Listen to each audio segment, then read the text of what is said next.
Something very strange seems to be going on inside of national parks in North America. Every year, hundreds of people go missing in these parks, but these parks are huge expanses of wilderness. So it's not particularly unusual that people might go missing inside of them. But every year, of those hundreds of people that go missing, there's always a few that go missing under very strange circumstances. Either the way in which they disappeared doesn't really add up. Someone will be watching or keeping an eye on someone, they'll turn around and then turn back and that person's missing and there's not a trace of them and they're never found again. Or you'll have instances of someone will go missing, there'll be an extensive search, there's no trace of them, and then they're found like miles and miles away in locations that are almost impossible to get to. Now, one man, David Paulides, who's a former police detective, he began researching these very strange disappearances inside of national parks. It started when a park ranger actually approached him and said, "Hey, there's a bunch of weird things happening in state parks. You should look into it because you're a former detective." And so after looking into it, he discovered that there were so many oddities around many of these strange disappearances. And he saw there was many overlaps and similarities that he really dove into it. And he's examined thousands of these strange cases. By his count, 10,000 plus hours of research. He's written 4 books. They're all under the name Missing 411. If you Google Missing 411, you'll find a plethora of information about these cases. He has 2 documentaries out. And so David, while he doesn't actually take a stance as to, what's causing these strange disappearances, anybody that follows along with the Missing 411 cases is basically led to believe that something is hunting humans in North America inside of national parks. It is fascinating, it is terrifying, and I've picked out 5 of the most bizarre cases that I've come across inside of Missing 411. Before we get into those 5 stories though, if this is the type of content that you're interested in, the strange, dark, and mysterious that I've kind of promised in this video, well, that's what my channel is all about. And I post 3 to 4 times a week. And so if that's your style and you like that type of content, if you could, please gently lambast the like button and then please turn on all notifications so you don't miss any of my weekly uploads. All right, let's get into the stories. On Father's Day weekend, 1969, 6-year-old Dennis Martin, his brother, his father, and his grandfather headed up to the Smoky Mountains to go camping. This was a family tradition on Father's Day, and they were really excited about it. They get to the same campsite they always used. They set up, they have a wonderful first night, they camp out, and the next day, another camper in the area happened to walk by and saw that Dennis and his brother were playing there. And so this camper had kids as well, and he asked Dennis's father, "Hey, would it be okay if I brought my kids by? They're the same age as your sons, and they can just play together." Dennis's father says, "Sure, bring them down." And so the man goes, gets his kids, they come back, and before long, all the kids are playing hide and seek. Now, Dennis's father would say that he had an eye on Dennis the whole time. He was just at a distance, but watching his son to make sure he didn't get lost. And so at one point, all the kids are hiding from the parents. And, at some point the parents say, "Okay, show yourselves." And all the kids, except for Dennis, show themselves. And Dennis's father has watched Dennis go behind a particular tree. He watched him do it. He was watching the whole time. And so when they said, "Come on out," and he didn't come out, he actually wasn't that concerned because he knew exactly where his son was. And then after a few moments, he yelled to his son directly and starts walking over and says, "Dennis, come out, Dennis. I know you're behind the tree." And when he finally got over there, Dennis wasn't there. Dennis's father immediately starts running off into the woods, screaming for his son. And he actually ends up running almost 2 miles up the Appalachian Trail, just hollering for his son, and he can't find him. And then the rest of the family had broken up and was searching the area because they're thinking like, he couldn't have gone very far. He was literally just here. And Dennis's father had said before, like, "I watched him go behind the tree. I watched him. I don't know where he is, but I watched him go behind the tree." And so they're searching everywhere, and Dennis is gone. So a huge search, in fact, the biggest search in park history, ensues with 1,500 searchers that included the Army Green Berets, so the special forces got involved. They are combing a 60 square mile plot. They're looking everywhere, and there is nothing. There is no trace. There's no scent. There is nothing connected to Dennis Martin anywhere. And so they go back to Dennis's father and they're like, you have to tell us what you saw. Again, this doesn't add up. If you were looking at the tree and he was right there, how is it that he has just vanished into thin air? But no one knew. That was it. No one knows what happened. There's no closure. He's just gone, and they never knew what happened to him. Years later, when David Paulides was doing his research for Missing 411 and was researching the Dennis Martin case, he interviewed other families that had been at the campground at the same time that Dennis had gone missing. And one of those families was the Key family. And they had asked a park ranger where they could go on the campground where they might be able to see some bears. And so the park ranger obviously said, be careful, but you can go over here to this section of the campground and you might see a bear. And so they head over there and they're looking for bears. And one of their children hears a scream or thinks he hears a scream and kind of directs the family to look in the direction of the scream. And from their vantage point, they could see up onto the side of this mountain where there was, call it sparse trees all over the mountain. So you could kind of see in between the trees. And they saw what looked like a bear running along the mountainside, but with something slung over its shoulder. Except the interesting thing about this bear was the father was quoted as saying that it didn't really act like a bear. It was acting more like a human the way it was running. It looked, hairy and like an animal, but it was running and dodging between trees and it was holding this, what looked like a child over its shoulder. It acted almost like a human. And so you have a bear man that has been spotted by the Key family, and they bring this up to the investigators that are looking into the Dennis Martin case. And, obviously the Dennis Martin investigators, they don't take this seriously. They think that they're just, saying some ridiculous thing for attention or whatever it is. So, it never really was entered into the case with Dennis Martin. It wasn't until the Missing 411 cases that it was ever connected. But there really was a family that claims to have seen a bear man carrying a child about an hour after Dennis Martin had gone missing in the same area where Dennis Martin had gone missing. In the spring of 1952, 2-year-old Keith Parkins was playing with his siblings outside of his grandfather's ranch in Ritter, Oregon. And when the kids were all called in to have lunch, Keith was nowhere to be found. And so the siblings and the family went out and did a cursory search looking for Keith. And when nothing turns up, they call in authorities and a full-fledged search is launched for Keith. There's no sign, there's nothing. And 4 miles away from the ranch, they find several hours later some footprints that look like they might belong to a 2-year-old. And they start tracking those footprints and they go on for miles and miles, and then they just kind of stop. And it wouldn't be until the next day, 12 miles away from the ranch, that they would ultimately find Keith. Surprisingly, Keith, who had disappeared with not enough clothing to be out in sub-zero temperatures with snow on the ground and being 2 years old, he wasn't prepared for a night out. He was found alive, face down, 12 miles away. His jacket and his hat had been stacked neatly next to him, and he had scratch marks all over his face, but he was unhurt. When asked, what happened, he's 2 years old, he had said a cat scratched him, and he kept repeating that a cat had scratched him. That was the only thing that he could articulate. No one knew how a 2-year-old, in the span of 20 hours, could have moved in the middle of the night 12 miles away. Les Stroud, who's a very accomplished outdoorsman, he's the star, he is Survivor Man, he actually, because of this case, went out and tried to actually cover the distance in the allotted time. You have 20 hours to cover this 12 miles. And he couldn't do it. And he even said, it's not possible for a 2-year-old to have covered this distance, let alone survived the exposure to the elements in the time that he was out there. But somehow he did. And, years and years later, Keith was interviewed, because now he's a grown man, he was interviewed about what happened. And he has no idea. He has no memory of it. At the end of 1973, 19-year-old Charles McCullough, who was an amateur photographer, had been doing a West Coast tour of the United States, going to all the different national parks to photograph beautiful scenery.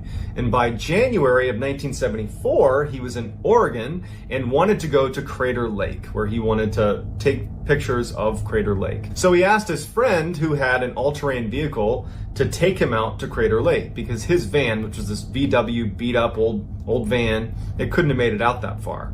And as his friend is driving him out to Crater Lake, Charles says to him, kind of jokingly, "Yeah, if you don't hear from me in a couple of days, file a missing person report." Sure enough, a couple days later, when Charles doesn't show up, that friend does file a missing person report, and an extensive search is conducted at Crater Lake to find Charles. There's no sign of Charles. There's nothing. There's no anything about Charles. And his father actually flew out there and stayed for several months, just constantly searching the area, found nothing. So nothing is found. So a year later, a couple of backpackers were hiking the area around Crater Lake, and they get lost. They take a wrong turn, and they're well off the trailhead, and they discover a backpack. In the backpack, they found a strange-looking Volkswagen key that anyone that knew Charles McCullough knew that he had this strange key.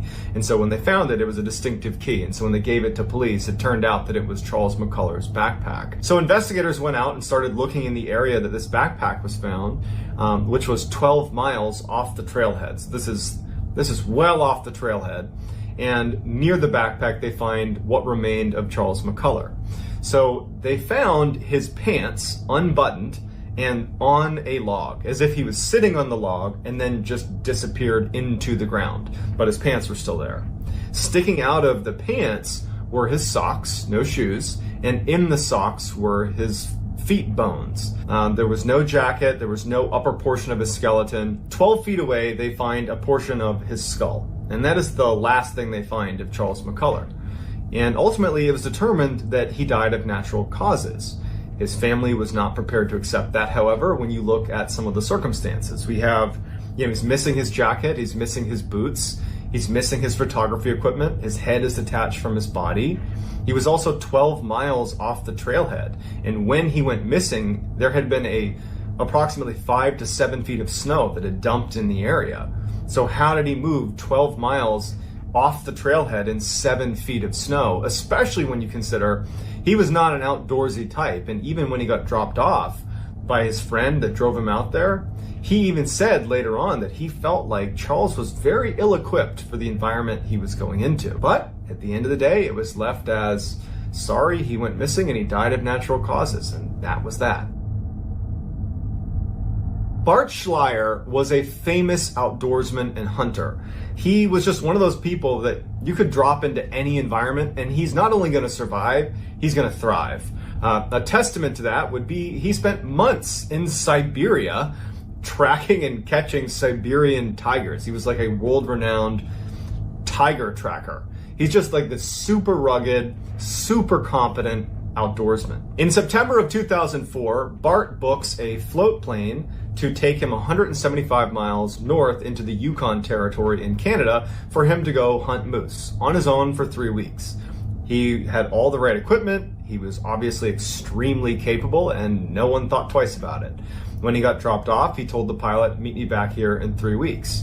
And so off he went. The plane leaves and comes back 3 weeks later, and there's no Bart. Now, the pilot knew Bart was like a god in the wilderness, and so he wasn't really concerned, but he went over to where he had been told his campsite would be, and he found the campsite, and it looked like someone was still living there. It didn't look like it had been destroyed at all. And then near his campsite, he found a dry bag, which looked like it had an indent on it where someone might have been sitting on it up against a tree. And then next to the tree was his bow and some arrows. And it looked like an area where a hunter might have been sitting to call in moose, but there was no Bart. Near the dry bag and the bow and arrow, they found Bart's teeth and a couple of shards of bone. Initially, the thought is, well, a large predator must have snuck up on Bart and eaten him. Except there's a couple of huge problems with that theory. One, Bart, his friends at least would say, and people that knew him would say, he would never get snuck up on by a large predator. He was so accomplished in the wilderness, like he was always a step ahead of everything around him. So the idea that he would just be sitting there one day and a bear would just happen to sneak up on him is pretty far-fetched. Also, in the area where his teeth and some of his bones were found, there was no sign of what they call a death struggle, where you're fighting for your life, you're smashing into everything. There's none of that. There's no marking on the ground or in the surrounding areas that a large predator had attacked him. Also, his camp had food out in the open. And if a large predator had come through like a bear, after, it finished with Bart, it would have raided the campsite, and it didn't. And so the way this was left was he was attacked and eaten by a predator. But nobody believes that because that wouldn't happen to Bart, and the circumstances around his campsite didn't really add up. In 2002, Christopher Tompkins was working as a surveyor, and he was assigned to this 4-man survey crew that was working in Harris County, Georgia. And they were walking along this road spaced about 50 feet apart, all 4 of them. And Chris was the last one in line.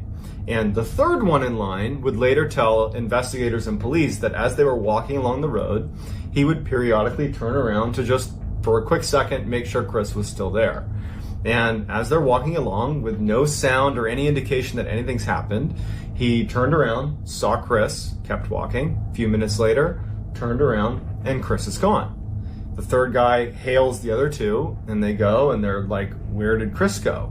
They're looking down the road, like maybe he stopped, maybe he stepped off the trail, but they can't see him. And they go back they start walking down the road towards where he would have been, and they find on the ground a pile of loose change and some of his tools that would have been in his pockets. And then they see one of his boots stuck in the barbed wire, because there was a little barbed wire fence that was running the length of this road.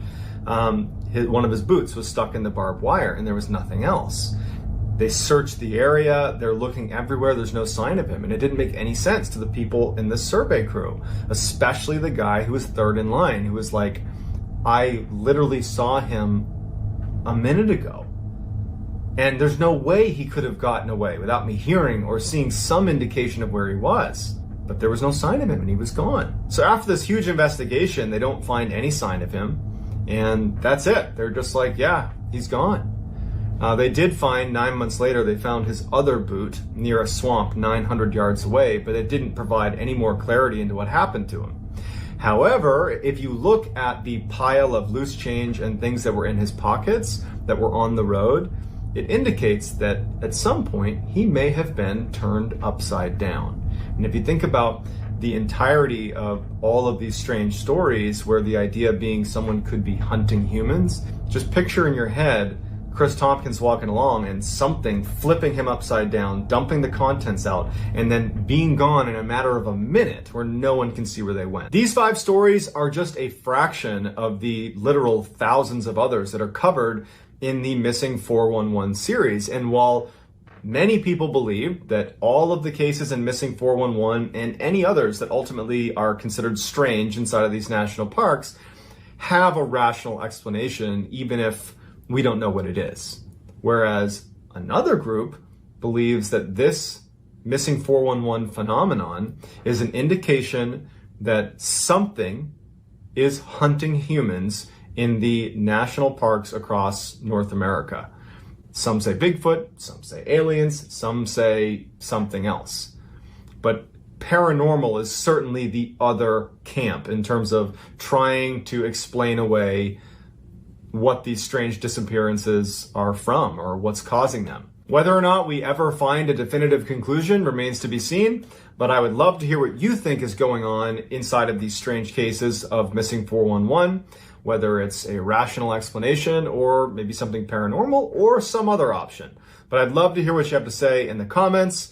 And that's going to do it, guys. If you enjoyed this, please, if you could, gently lambast the like button and turn on all post notifications so you don't miss any of my 3 to 4 weekly uploads every week. If you want to get in touch with me, please DM me on Instagram. My handle is JohnBallen416. Also, I'm very active on TikTok, and my username is MrBallen over there as well. And that's going to do it, guys. Until next time, take care. No matter whether you believe this tragedy is the result of something paranormal or something normal and rational and explainable, no matter which way you feel, or maybe somewhere in the middle, the details of the story itself, the actual facts of the story, are horrifying. What actually happened to this poor family in the 1920s it's just one of the more terrifying ordeals that I've ever come across, and it's crazy to me that it's a true story. Without giving too much away, someone or something shows up on this farm and it doesn't leave. One of the maids starts hearing strange sounds. They start looking for this person or this thing. They start seeing things moving around in their house, and there's every indication that someone is in the farm. Someone has snuck into the farm and is terrorizing us. And then on March 31st, 1922, whatever it was,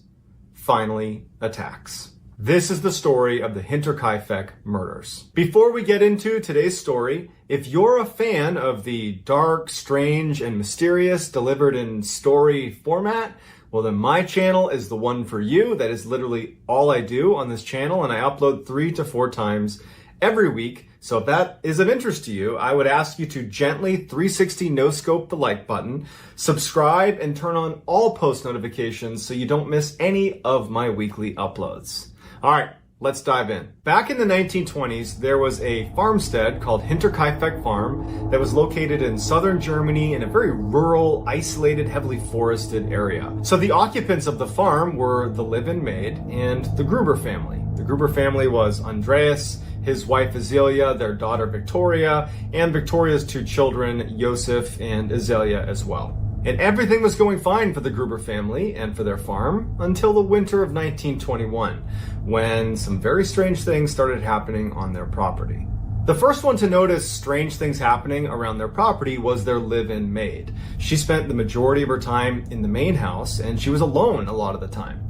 And she started to notice when she was alone that she would hear tapping, what sounded like in the walls, not someone in another room tapping, but literally something in the walls.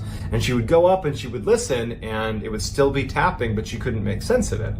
And then she started hearing a combination of disembodied voices and footsteps in the attic.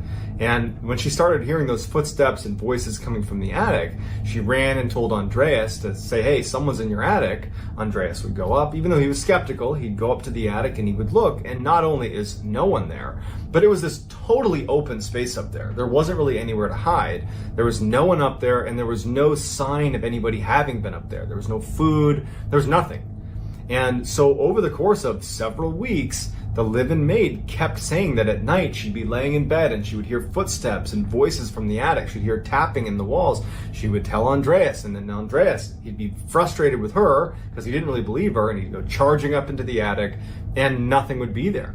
And so she was just not having it. She'd been working with this family for a long time. She did not feel convinced that no one was there. She really thought this place was haunted.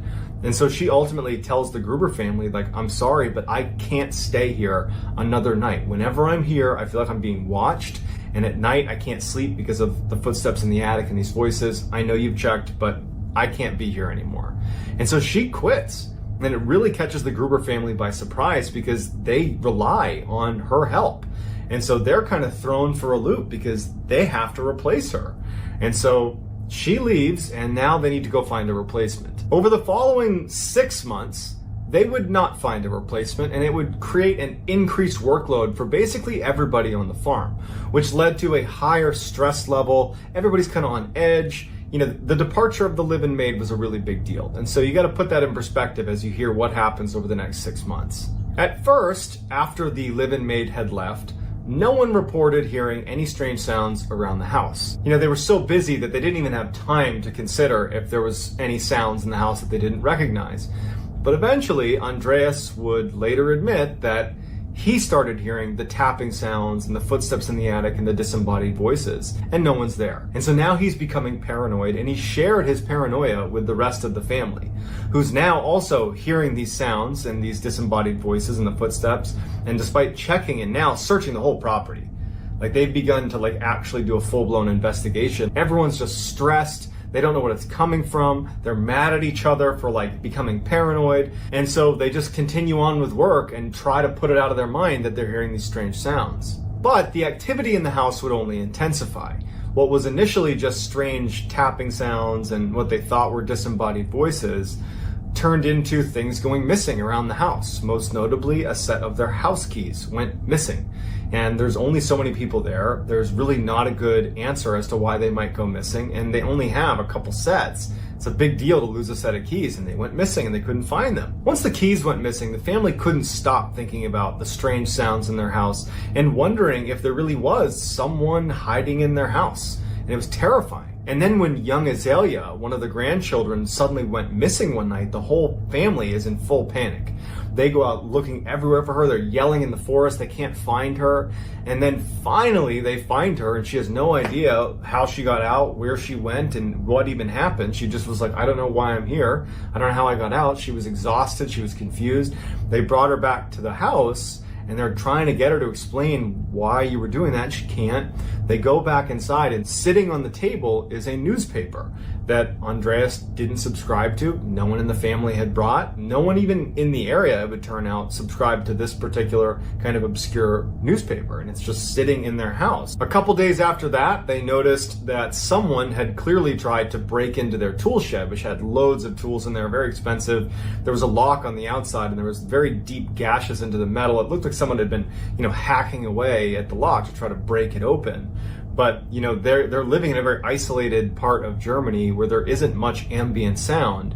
And so it was strange to them that someone had been so violent with this lock, like hacking at this metal lock, presumably with something metal, and no one had heard it or reacted to it. None of the dogs had heard it, nothing. So just very confusing stuff is starting to happen around the property. But it would be what Andreas sees in the spring of 1922 that pushes he and his family over the edge from general paranoia to outright panic. So Andreas wakes up in early March of 1922. There was this huge snowstorm the night before. He gets up early and he goes to the back door of his house and he opens it up, and he can clearly see that there are footprints that have walked from the forest, which is pretty far away from his property. They have quite a bit of acreage. There's footsteps that are clearly coming out of the forest all the way up to the door that he has now just opened. And he's looking down at these footprints, and there's no return set of tracks. And so he's thinking to himself, well, whoever walked up to my house came into the house. So he shuts the door and locks it and immediately goes and wakes up his family and says, hey, why are there footprints leading up to the back door? Because there's no footprints going away. Someone came to the back door and apparently came inside.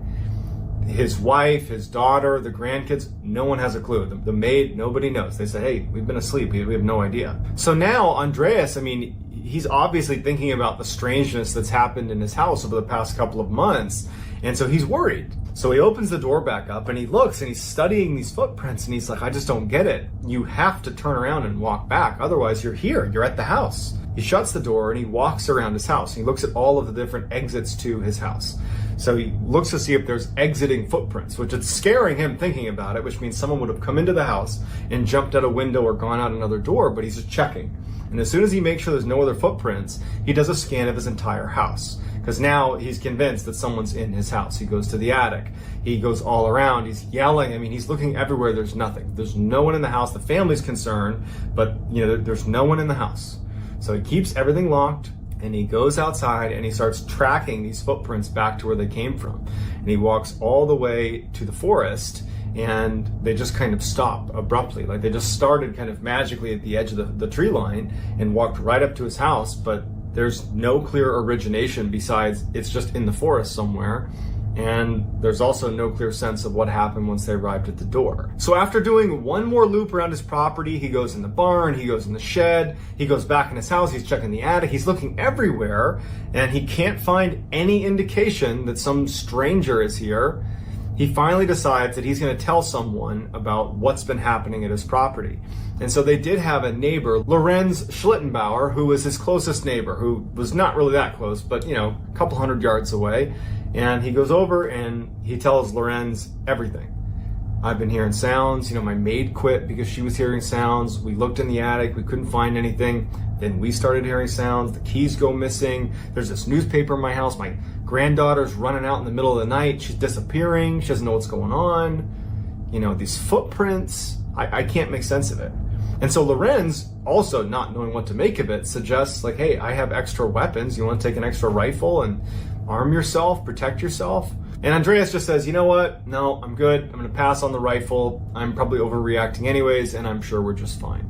But it would turn out he was not just fine, and he probably should have taken up Lorenz on the offer. So just a couple of days after speaking with his neighbor about the weirdness happening on his property, the Gruber family got a little bit of good news, which was they finally were able to locate another maid, a live-in maid, to come stay with them to replace the one who had left because she believed the place was haunted. And so a few weeks later, on March 31st, 1922, this new maid shows up to Hinterkaifeck. But unfortunately, this would also be the same date a horrible tragedy unfolds at the Hinterkaifeck farm. Over the course of 24 hours, someone or something was in the barn on Hinterkaifeck and was able to silently lure in members of the Gruber family one by one. Without telling anybody else what they were doing, they would walk over almost like in a trance into the barn where they would be struck in the head by something called a mattock, which is kind of like an axe. Blow to the head and they're down. As soon as they're down, whoever was in there, whatever was in there, would take their bodies and move them to the corner and lay them down, kind of square them up against the corner of the barn, and then cover them with hay. And then as soon as they were deceased, he would go, whatever it was, would go back and lure in the next person. So over a whole day, each of these members of the family were being lured into this barn where investigators, nobody knows what it was that was luring them in. They weren't scared when they went in. Their guard was down and they would go in and then get hit in the head with this mattock until there was 4 people stacked up in the corner. And at that point, the remaining 2 people on the farm were still in the house sleeping, and whoever was doing this went into the house and used the mattock to end their lives as well. 4 days later, on April 4th, a repairman who was scheduled to come to the Hinterkaifeck farm shows up to repair the feeding machine. He goes to the door, he knocks on the door, and it's locked, and he can see lights on inside, he can hear the dog barking inside, but no one comes to greet him. Now, the feeder was outside of the main house, and it was actually on basically a public area of the farm, so he didn't need them to physically get to the feeder, and he knew how to fix it. So after trying the front door, going to the back door, looking in the windows and seeing lights, hearing the dog, but everything's locked, he just said, you know what, I'm just gonna do the job. So he goes into the area where the feeder is, he does the repair, and as he's leaving, he notices that the dog that was barking, that was inside the house, is now outside the house tied up. And so he goes over to that section of the house thinking, oh, well, now I'll knock on the door. Someone's sure to see me. And again, no one comes to the door. And the back door, that clearly must have just been opened to let the dog out, is locked again. And so he's like, man, that's odd. And so instead of just leaving, he finishes the job with the feeder, and he goes over to Lorenz Schlittenbauer's house, the neighbor, and he says, hey, just so you know, I was just over at the Gruber family's farm. I fixed their feeder like they wanted me to, but no one was there, but maybe somebody was there because the dog was inside, then it was outside. Don't know what's going on, but can you just let them know that I was here because I couldn't get in touch with them. But it prompts Schlittenbauer to go check on the Grubers because they haven't seen him in a couple days anyways, and so they figure they'll swing by and just make sure everything's okay. So they go over to Hinterkaifeck, and the lights are on in the house, the dog sure enough is outside, the doors are locked, and they see that the barn is actually open. So they go over to the barn, and in the barn, at first they don't see anything, but in the back corner underneath some hay are 4 of the bodies of the Gruber family. They go inside and they find the remaining 2 bodies, and no one else is there. Although there was signs of someone recently eating in the kitchen. The fire was lit, it was like the house was being lived in at that very moment. Although to Schlittenbauer and anybody that was there, they have no way of knowing that it's been days since the Gruber family had passed away. And so they end up leaving and getting in touch with authorities. So the police show up and they're able to determine with relative certainty that the tragedy took place on March 31st. But for 4 days afterwards, someone lived in the Gruber house, slept in their beds, ate their food, lit fires, lounged around inside, they played with the dog, they milked the cows. I mean, they lived in this house. They ran the farm for 4 days. And other neighbors would even say that, yeah, we saw smoke coming out of the chimney on, April 3rd and April 2nd. And so it was confirmed that someone had been staying in this house, which is so creepy. And so the police are a little bit baffled, and they're like, okay, well then it was probably a drifter. Target of opportunity, they probably saw this isolated farm, and they probably were gonna rob them, stay there a little bit, and then leave. But when they searched the farmhouse, there were large sums of cash that were just out practically in the open, like barely hidden, that had not been taken. And anybody that was robbing the place would have taken the cash. And so probably wasn't a robbery, which leaves maybe a crime of passion, but they were like, what's the motive? And unfortunately, Andreas was not particularly well liked in the town that was nearby. And so there was lots of people that didn't like Andreas, which made it really hard to whittle it down. So they started just interviewing like crazy. They're talking to hundreds of people that were in connection with, that could be connected to this, but they're getting nowhere. They did feel like Lorenz Schlittenbauer was probably the best suspect, because he's right there, he's right next door, he's their neighbor, and in fact he had wanted to marry Victoria, the daughter, and Andreas had told him outright no, and they thought that could be a reason. But like the big issue with Lorenz Schlittenbauer being the primary suspect is, he had a farm to keep and a family to take care of, and so how could he have committed this crime and then ran the Hinterkaifeck farm for 4 days and lived there and slept there without his family knowing? And his family's like, no, he's been here with us. And so the police, they aren't able to solve it. They don't really have any decent suspects, and so they kind of leave it with, well, whoever did this probably had been there for about 6 months, potentially, before they committed the crime, and then stayed there for a few days afterwards, and then vanished. And to this day, they have not been caught. And they even reopened this case in 2007. But they found that, despite the number of suspects and despite the evidence available, it just wasn't enough to provide any sort of clarity on what actually happened. So it remains a huge mystery. So like any other high-profile unsolved mystery, there are literally hundreds of potential explanations for what could have happened. But what I'm most interested in is what you all think could have happened. I will do my best to look through your comments, and I'll respond to the ones that are the most interesting or the most plausible. So please, if you would, in the comment section, let me know what you think happened at Hinterkaifeck. And if you haven't already, please gently 360 no scope the like button, and then please also subscribe and turn on all notifications so you get more content just like this in the days to follow. That's gonna do it, guys. I hope this was interesting. If you want to get in touch with me, you can reach out to me on Instagram. My handle is JohnBallen416. And I'm also very active on TikTok. My handle is MrBallen there as well. And that's gonna do it, guys, and I will talk to you soon. One of the most terrifying movies I have ever seen has got to be The Exorcism of Emily Rose. What really made it scary was that it was based on a true story. The true story of Anneliese Michel, who was a 23-year-old girl living in Germany in the 70s, who was apparently possessed by demons. And there's a lot of audio recordings and some pretty incredible firsthand testimony of what happened to this poor girl. There's one scene in particular that, while it is a dramatization of what happened to Anneliese, it is certainly an accurate portrayal of what did ultimately physically happen to Anneliese Michel. And it is one of the most hair-raising, horrifying scenes in movie history, in my opinion. It is just downright disturbing. And so today, I'm going to be looking at the real story that movie is based on, which is, of course, The Exorcism of Anneliese Michel. But before we get into today's story, if you are a fan of the strange, dark, and mysterious delivered in story format, well, then you've come to the right channel, because that is literally all I do. And I upload 3, sometimes 4 times every week. So if that's of interest to you, if you could, please gently eviscerate the like button and then subscribe and turn on all post notifications so you don't miss any of my weekly uploads. All right, let's dive in. Anneliese Michel was born in 1952 in Western Germany to a fiercely religious family. Devout Catholics who believed in some of the more extreme elements of the Catholic faith.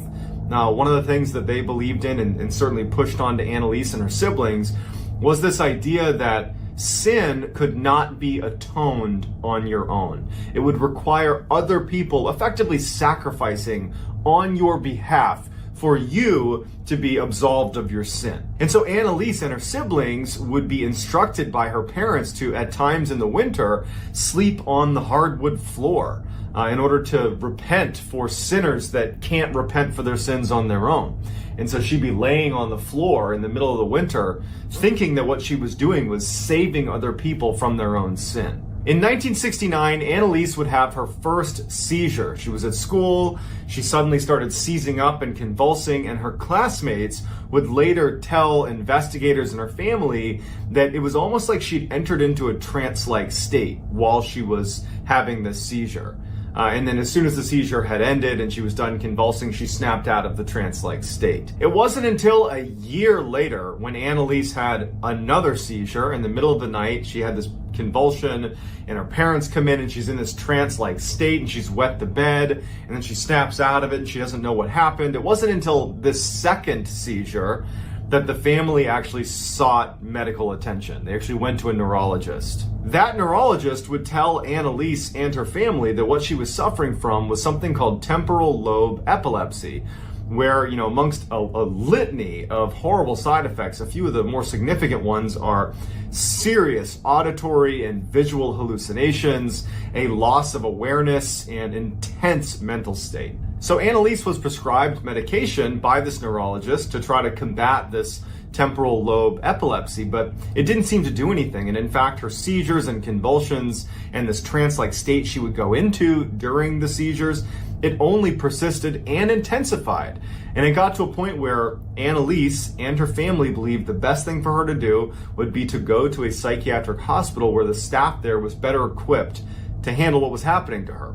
And so she checks in willingly, and they start experimenting with different drugs, and nothing seems to work. And in fact, her condition only gets worse. She starts having more seizures and more convulsions, and she starts having a regular visual hallucination, whether she's having a seizure or not.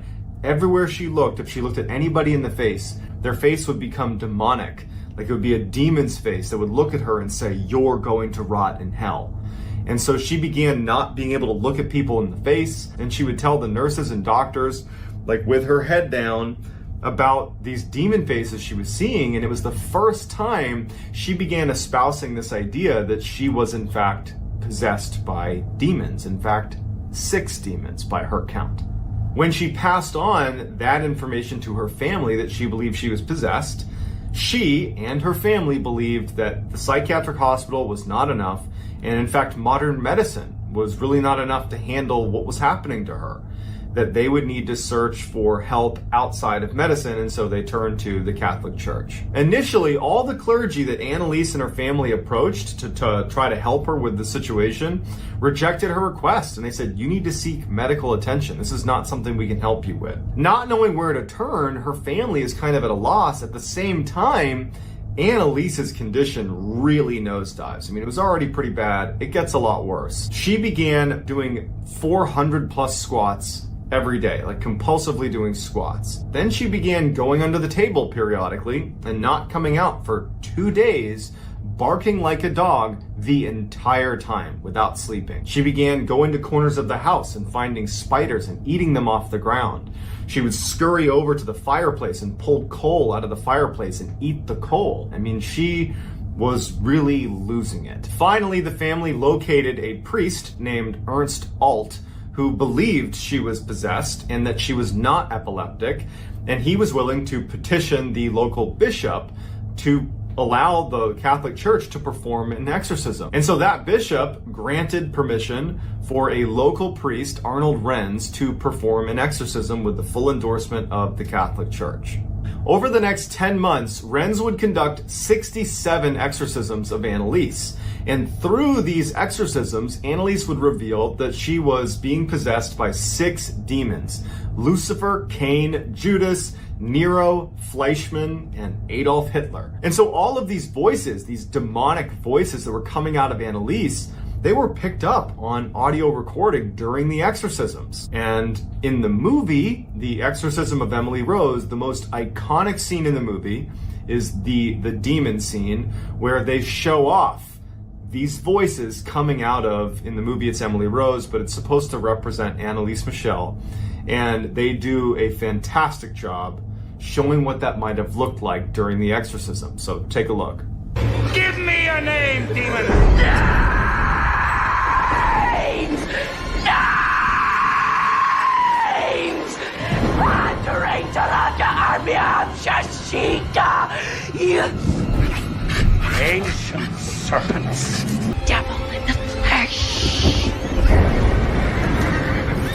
And now I want you to take that scene you just watched of Emily Rose being possessed by these demons and think about that as you listen to the actual audio recordings of Anneliese Michel during one of her many exorcisms.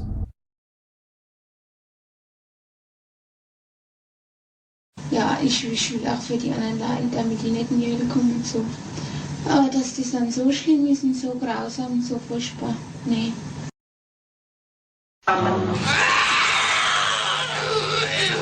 Ihr Klötze. Nein, ihr Klötze. Und der Maul, ihr Klötze. Oh, so der an der Villa nicht. Oh,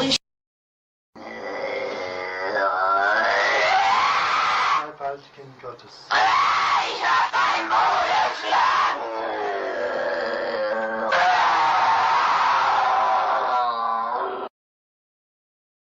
Die Ruhe gibt nur da oben. Ruhe gibt's nur dort, wo die Liebe ist. Ja, bei uns gibt's nur ja nun.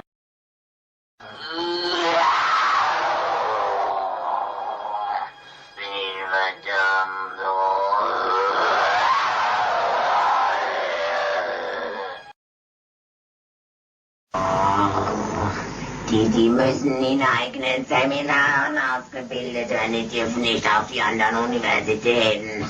Kapiert? Geist geboren hier auszufahren und nicht.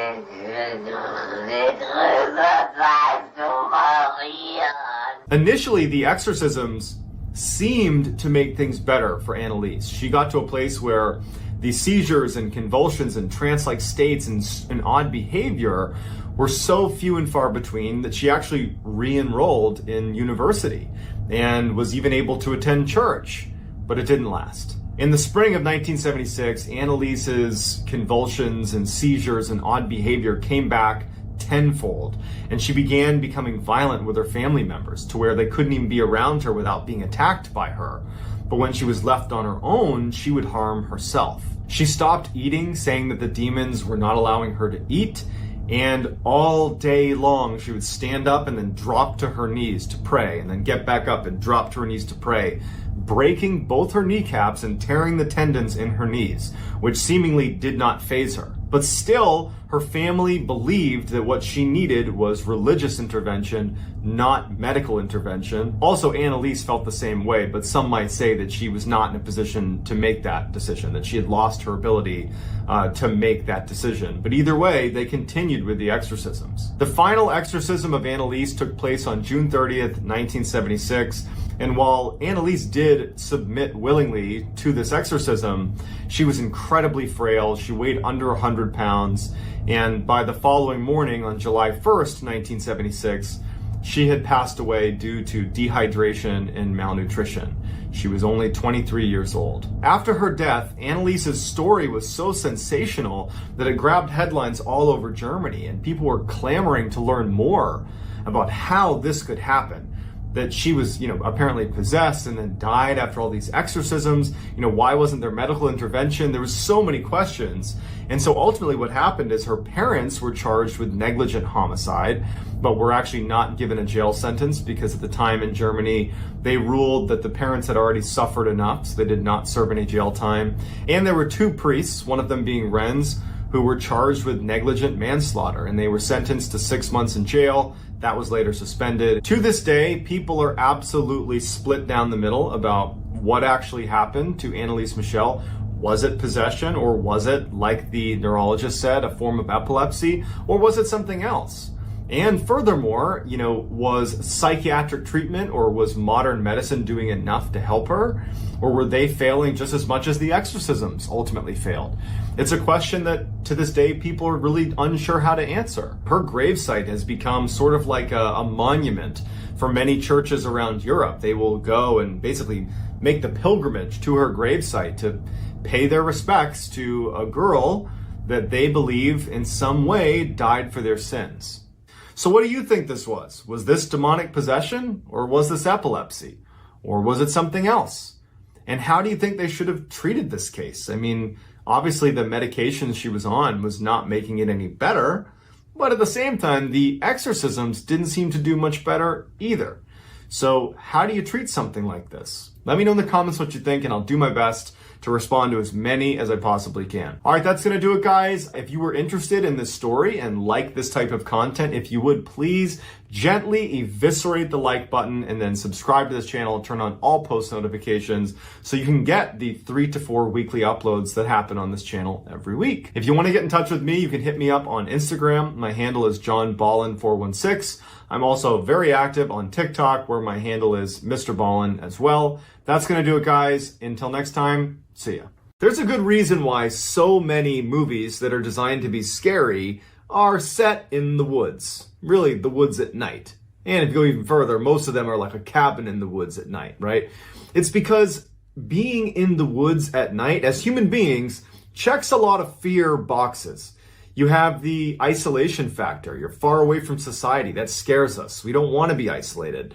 You feel more vulnerable that way. You know, it checks the darkness fear factor. As humans, we're mostly afraid of the dark because you don't know what's around you or what's looking at you. You know, you don't have the advantage of, city lights beaming in. You're kind of probably removed from lots of light pollution, so you're kind of like in total darkness. And I think the third fear check in the box would be the fact that it's easy to hide in the forest.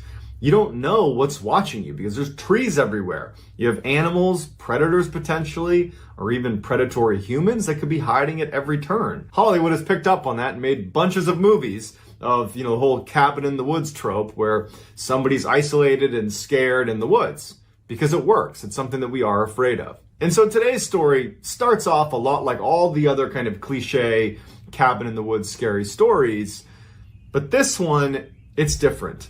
This one scared the heck out of me because as I read the account of what happened in this cabin in the woods, I imagined myself being in this guy's position and thinking about the psychological trauma that this would have on you.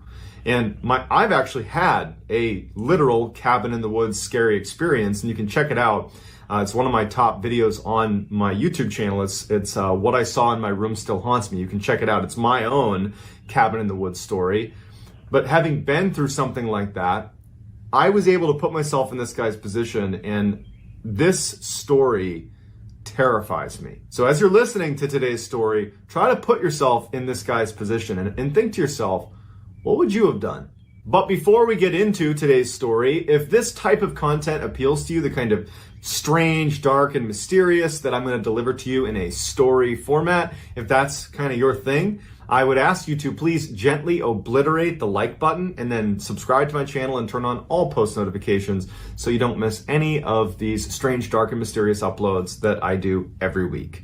All right, let's get into today's story. In 2010, a 17-year-old boy is devastated to find out that his father had suddenly passed away. And it really sent shockwaves through the whole family. Not only because now they're grieving the loss of their father, their husband, but because so much of their daily lives they spent together. I mean, this was a very close family, and one of the things that they liked to do as a family was they owned a cabin. It was around Mount Bachelor in Oregon, this beautiful mountain where you can go snowboarding and skiing. They had this family cabin up there where in the wintertime, this family would spend a lot of time there. They would go up there as a family, spend time there as a family. It was this wonderful retreat. And as they're trying to settle the estate of their husband, their father, they're trying to figure out what they want to do with this cabin, because all of a sudden this place that, used to bring them so much joy and was a place of very fond memories suddenly felt kind of hollow. It just would never be the same. And so they decided that they were actually going to sell this cabin. And the 17-year-old boy was just really upset about this. He was very close with his father. He had some very fond memories of going hunting and skiing and snowboarding with his dad at this cabin. And so once the cabin was actually put up for sale by this boy's mother, he asked if, before they actually sell it, could he spend some time up there, I guess paying his respects in a way to his father. But he just wanted one more opportunity to spend some time in that cabin. And his mom said, go for it, take as many days as you want, go up and hang out in the cabin. But when you come back, we are going to sell the place. So his father had actually willed to his son his vehicle. And so the 17-year-old boy loads up his father's car He goes out and he buys some snacks and drinks, heads up to the cabin in Oregon with the family dog whose name was Midnight. And his plan was just to go up to this cabin and basically try to enjoy being in this space one last time. Don't think about it as this place that now has no meaning because his father had died, but rather a place that he wanted one last positive memory before it was forever gone from their family. And so he gets up there, makes his way to the cabin, and he settles in for what turned out to be an abbreviated stay at the cabin. So in order to understand this story, we need to talk a little bit about the layout of the cabin itself. The cabin was 2 stories, and it was built into a mountain, Mount Bachelor in Oregon. And so the back half of the cabin was kind of settled into the mountain. So there were no windows, save a little sliver of window that fed into the bathroom, actually, in the back of the cabin. The front of the cabin was this beautiful, double-decker cabin with, windows on the second floor that fed into the master bedroom. On the second floor, there was a walk-out balcony that kind of jutted out a few feet from the second deck. The first floor, you could see in through all these beautiful windows. There was a sitting area, like a living room and a TV, and then a small kitchen as well. So the cabin was built in an area that was heavily forested. So they had to clear out, a bunch of trees to even build this cabin when the family had this built years and years ago. And so they really only cleared away the front section of trees so that there was a clear shot to the house, but the sides and the back were very heavily forested with these huge tall pine trees. And they basically had this little tiny driveway that fed in through all the trees, and you had this one kind of clearing in front of the cabin. So if you were on the second floor of the cabin, where there's the master bedroom, there's a bed up there, and you were looking out that window, you'd be looking over the balcony out into a clearing, basically. But there's a tree line, 100 yards past that clearing that's very dense. And there's actually a couple of trees, fairly prominent trees, that are sitting in front of the cabin that they did not cut down. One of which, for the story, we'll call it the sitting tree. Parallel to the ground, about 20 feet up, was this beautiful branch that looked perfect for a whole bunch of people sitting on it. But it was 20 feet above the ground, and there wasn't really any way to climb up to it, and no one was trying to climb this tree.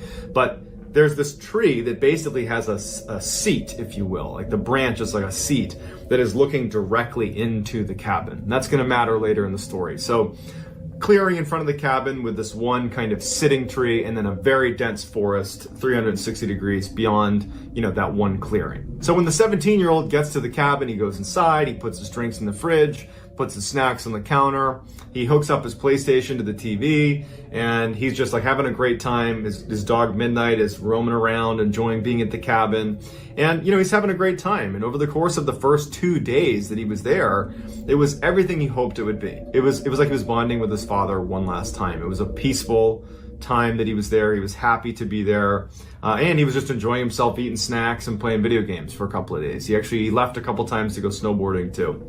But on the third day that he was there, things started to get pretty weird. So on the third day when he got up, it had snowed dramatically the night before. A couple of feet of snow on the ground, still snowing pretty heavily.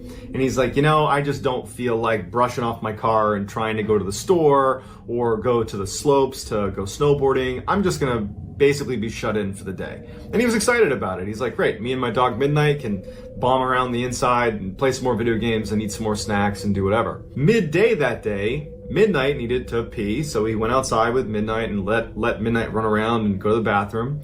And while he's out there with his dog, he notices there are some footprints in the snow that looked relatively fresh. And this is the first time that he's left his cabin that day, so they aren't his. And his neighbors were pretty far away, and he figured that they were older, that they were probably not going to be trekking around the woods. So he's thinking to himself, I wonder who made these footprints. And he's looking at them, and they started in the woods. So the woods are not that far away from where he is. He's in a relatively small clearing just in front of his cabin. But he can tell these fresh footprints have come out of the woods. And they're basically right in front of this clearing. And he notices that they bank around and go to the back of his cabin and kind of go up onto the mountain. And he kind of just starts walking and following the footprints a bit, and they kind of disappear up onto the mountain behind his cabin. And he's not overly concerned or anything, but he definitely takes note that more than likely somebody was walking around his cabin. Maybe it was someone who got lost. Maybe it was a neighbor. I mean, he's rationalizing it. He's thinking, you know what? it can't have been anything too serious. Obviously, they didn't knock on my door. They didn't need anything. And so he kind of writes it off. So that night, he stays up late playing video games, and his dog is sleeping next to his chair. And at some point, he's tired and he wants to go to bed. So he draws all the curtains, so blackout curtains around the downstairs, shuts all the blinds, and locks all the windows, all the doors, and heads upstairs to the lofted second floor where the master bedroom is. He, gets in bed, turns off all the lights, everything's locked, everything's shut, the dog climbs into bed, and the dog would sleep up near his head. And suddenly the dog jumps up, still on the bed, and looks at the stairs leading downstairs to the front door. And its ears are perked up like it's heard something. And it wasn't unusual for the dog to be a little jumpy, maybe it heard something. He wasn't overtly concerned.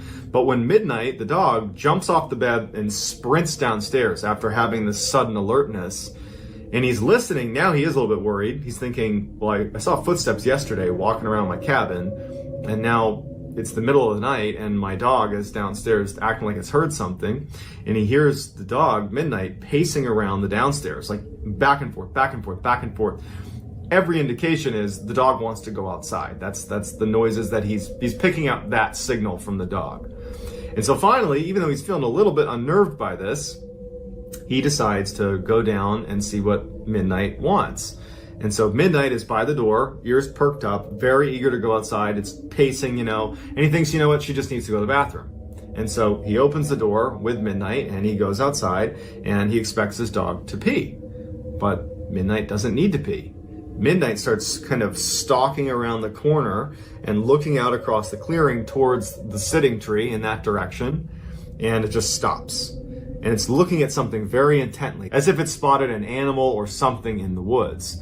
And so the boy is looking at the dog and he's kind of trying to encourage the dog to do its business so they can go back in the cabin. And he's starting to feel really uncomfortable. He's looking around. He's thinking like, okay, I don't know what's going on. Like, I'm a little bit concerned now. And he's sensing that Midnight is going at some point to try to take off after whatever she sees in the woods. And so preemptively, he grabs Midnight and says, all right, drags Midnight back in the house and shuts the door and locks it and takes one last look out the window of the door and just kind of looks out. I mean, it's dark, he doesn't have a light or anything. And he's like, man, that's creepy. Locks it, shuts the blinds, confirms everything downstairs is locked, does a sanity check to make sure everything is locked, and goes back upstairs with Midnight. Midnight did not want to go back upstairs. He had to practically drag her back upstairs. And then when they did get back in bed, Midnight refused to get in bed, but instead stood next to the bed looking at the stairs, wanting to go downstairs, periodically looking back at him and then down at the stairs. Midnight wanted to go back outside. So he's laying there in bed and he's taking full stock of the fact that his dog is very much on edge. But he's trying to fall back asleep, trying to convince himself that nothing weird is going on. And after about 30 minutes of that and being unsuccessful at falling asleep, as he's laying there, it's silent and all of a sudden he hears footsteps on his roof. Now the roof is right above his head. I mean, he's on the second floor. There is no attic. The roof is right there. And he hears about 6 footsteps. And he actually described it as something with hooves. And his dog instantly looks up as well. And they're both watching the ceiling as what sounds like hooves walking along the roof of this cabin. And it was so distinctive that immediately what he's thinking to himself is, how could a deer or a moose or something get on the roof of the house? There is no way, unless you leapt from a tree or had a ladder, for you to get on the roof. And how did we not hear, if they leapt from a tree or a ladder even, how didn't we hear a loud slamming sound when they first landed on the roof? Like it's as if they've been there for a while and we just didn't know. And so then the footsteps stop, and at this point the dog stops looking at the roof and goes right to the balcony, which is shut. There's a door shut to the balcony and there's curtains drawn against the balcony, so he can't see what's out there. And so the 17-year-old boy is sitting in his bed and he's like, oh, I don't want to see what's on the porch. And he even says in his write-up about this that he's like, I'm a pretty tough guy, but I am in the middle of the woods, in the middle of the night, totally isolated. Like, I almost don't want to know what's going on outside. I just want to pretend it's not happening. But at some point, he musters the courage to go out on the balcony. And so he walks over very timidly to the door, and Midnight's there ready to go outside. And he takes a deep breath and he slides open the blackout curtains, but there's no light outside and there's no light inside, so it's just kind of darkness. And he can barely make out even just the snow that's on the balcony right in front of him. And he takes a deep breath and he unlocks the door and he opens it up. And the first thing he does is he turns and he looks up at the roof to see if there's a deer or a moose or something on the roof. There's nothing up there, and he's kind of peering around, and he can't even see footprints up there. So in a way, he's kind of relieved, right? Like, I must have been imagining that. He had a flashlight, and so at this point, he's looking back at his roof of his cabin, and he shines the light real quick, and it's totally dark out, right? So this light goes very far, and he sees nothing. And the dog at this point, he can hear the dog making kind of some commotion below him. It's angling itself to look out in the direction of the sitting tree and out towards that tree line where the dog had originally been fixated on something in the tree line. And so just doing his diligence, the 17-year-old scans from the top of the roof where he sees nothing. He starts scanning over to the side of the house, right? Like this is the direction of the sitting tree. He's looking over here and he's scanning the tree line, just looking for anything that might have been on the roof. And he's looking and he's looking and he's looking, and then he gets to the sitting tree. And his flashlight stops on a man crouched on that perch 20 feet off the ground on the sitting tree, who looked very tall. He had his hands holding onto the branch right above him and his mouth is open. And he's holding onto the branch and he's looking directly at the boy.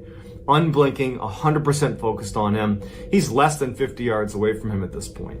And it took him a second, the 17-year-old, to register what his flashlight was pointed at. And he panics and he drops it. And the dog reacts to the drop flashlight too. And because he's alone out here, he needs to protect himself. So he scoops that light back up and he shines it one more time to see, like, holy cow, like, what did I just see? And the guy on the branch is now gone. And he scans the ground. There's nothing. And he's terrified at this point, so he grabs his dog, throws Midnight back into the cabin, runs back in, shuts the door, locks it, closes the blinds, turns off his light, and literally gets back in bed with his dog, and he's now basically cowering on the bed.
So at this point, they're sitting on the bed. Midnight is no longer acting like she wants to go outside. I think she's picking up potentially on the paranoia. Okay. At this point, the boy and his dog are sitting on the bed and they're both scared at this point. Midnight, was fearsome while she was outside, but now that she's back inside, she doesn't want to go near the door either. She's rubbing up against him. She doesn't want to go anywhere. And they're sitting there, and the boy, all he's thinking to himself is, did I really just see that? It looked like an unnaturally tall man. How did he get in the tree? That's 20 feet off the ground. There's no way to get up into the tree. And why was it sitting there with its mouth open, staring at me? And who was on the roof? Was anything on the roof? And if this thing can get 20 feet up into a tree, it certainly can get on the roof of my cabin, I would imagine. But what was it? So he's having this type of thought process, and he's realizing too that it's not that late in the night. He still has hours until the sun's gonna come up. And as he's basically panicking and feeding off his own paranoia, and it's getting worse and worse by the second, he hears tapping on the door, on the front door of his cabin. And his heart sinks, and he and his dog kind of look in the direction of the tapping, and he knows he's not gonna go open the door. He knows the door is locked. He knows everything is locked. He's panicking that maybe it wasn't, but he knows he locked it. And the tapping just sounds like a finger tapping on the window. And at some point the tapping stops, and he thinks, okay, maybe they'll just go away. And then he hears what sounds like footsteps outside, and then tapping begins on the side of his cabin. Not the front door anymore, like the wall of the cabin. Now it's a little bit louder. The tapping continues up the side of the house, and then it stops. And he's sitting there and he's thinking, whatever this is walking around my cabin. And then he hears tapping on the little slit that is the window that feeds into the bathroom that's right behind the bedroom that he's in right now. So 6 feet away, maybe 10 feet away, whatever this thing is, it's now literally just a small pane of glass away, tapping on the glass. And so now he's petrified. And he's just hoping that this thing goes away. It doesn't. It goes to the other side of the cabin and starts tapping on the wall on the other side of the cabin and makes it all the way back to the front, where it begins tapping on the glass of the front window, back to the door. And he's just thinking, like, whatever this is walking around my cabin, tapping all over my cabin. And then all the tapping stops. And his heart's racing. You know, it's the middle of the night. He's in the middle of the woods somewhere. He's totally isolated. And then it's like his worst nightmare comes true. He hears footsteps on his balcony and then tapping right on the big sliding glass doors of the door leading out to the balcony. And he knows that right behind a blackout curtain and a pane of glass is this tall man, more than likely, who's right on his balcony. And the tapping on the balcony goes on and on and on. And then all of a sudden it stops. And he's just waiting for it to open the door and come inside. But it doesn't. Instead, it goes on the roof. And it starts tapping on the roof directly above him. And the tapping continues all night. And so finally, the sun comes up. You know, he hasn't slept all night. And he finally gets the courage to go over to the balcony and open up the curtains and see what's out there. And when he does, there is nothing out there, but there's footprints as if someone had been pacing on the balcony all night. He opens it up and he finally just jumps out and looks up on his roof. There's nothing on his roof. He can see all these footprints on his roof. He looks down and it's like a racetrack of footprints all around his house. Someone had been basically stalking his house all night, and then the footsteps retreat all the way to the sitting tree and then go back into the woods. He packed up his stuff, he left, and he couldn't have been happier that the family sold that cabin, because he was never going to go back. So to this day, he has no idea what it was. And even if it was just a person who was tapping on your windows and your walls and your roof and your balcony, even if it was just a human being doing that, that would be horrifying. Let alone if it was something else, something paranormal. And so if you want to check out my video about my experience, it's on my channel called What I Saw in My Room Still Haunts Me. It's eerily similar to the one that I just described of the 17-year-old in Oregon. And so I'd love to hear in the comments what you think was doing all that tapping. And if it's possible, that was just some person screwing with this poor kid, or maybe it was something else. So let me know in the comments, and I'll try to get back to as many people as I possibly can. If you haven't already, please, if you like this story, gently obliterate the like button and subscribe and turn on all post notifications so you can get 3 to 4 videos just like this every week. If you want to get in touch with me, you can hit me up on Instagram. My handle is JohnBallen416. I'm also quite active on TikTok. My handle is MrBallen over there, and I go live on there all the time. 10 o'clock Eastern most days of the week. So I hope to see you in one of those other places, and I hope you'll continue to watch my videos here on YouTube. And that's going to do it, guys. Thank you very much. Till next time.